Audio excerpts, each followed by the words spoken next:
नमोस्तु महाराज जी, नमोस्तु नमोस्तु नमोस्तु।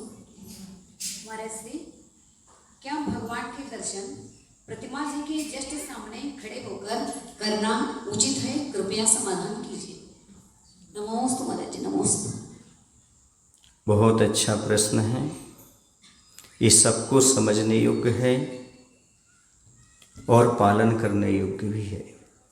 जब कभी आप भगवान के दर्शन करने के लिए पहुंचते हैं और कोई प्रतिमा के जस्ट सामने खड़े होकर के दर्शन कर रहा हो और आपको भगवान ना दिख रहे हों, तो आपके मन में क्या विकल्प आता है? सामने वाले के प्रति बस मन भगवान में ना लग कर के उस व्यक्ति के ऊपर मन पहुंच जाता है, ध्यान पहुंच जाता है और आपका मन थोड़ा सा खराब सा होने लगता है। मन में विकल्प उत्पन्न होते। ठीक वैसे ही दशा उस समय होती है जब आप भगवान के जस्ट सामने खड़े होकर के दर्शन करते हो और पीछे से कोई भक्त भगवान का दर्शन करने आता है, सुने ना, उसके मन में भी वही विकल्प उत्पन्न होता है जैसा आपके मन में विकल्प हुआ था। इसलिए कभी भी भगवान के दर्शन करो तो साइड में खड़े होकर के करना चाहिए। जस्ट भगवान के नेत्र से नेत्र में ला करके दर्शन नहीं करना। या तो दाईं साइड खड़े होइए, बाईं साइड खड़े होइएगा। पीछे से जो गेट है वहाँ से बाहर तक भगवान के दर्शन कोई कर रहा हो तो कर सकता है।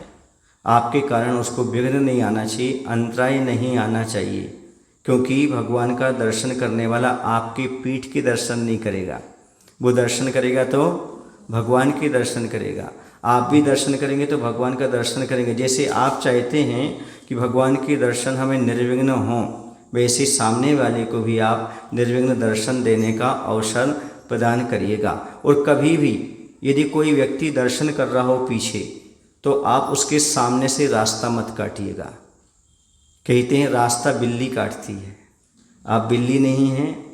और आप अंतराय मत बनिएगा, किसी के दर्शन करने में अंतराय मत बनिएगा। इसलिए बीच में से कभी भी रास्ता काट के नहीं जाना। कोई गुरु के दर्शन कर रहा हो, प्रभु के दर्शन कर रहा हो, बीच में खड़े नहीं होना, बीच से निकलना नहीं। कभी स्वाध्याय चल रहा हो तो बीच से निकलना नहीं, क्योंकि अंतराय पड़ता है, व्याघात होता है। समझ रहे?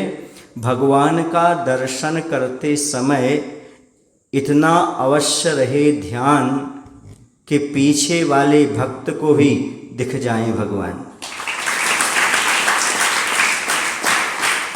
भगवान के दर्शन करते समय इतना ध्यान रखना है, पीछे वाला कोई भगवान के दर्शन करने आ रहा है तो उसे भी भगवान के दर्शन हो जाना चाहिए।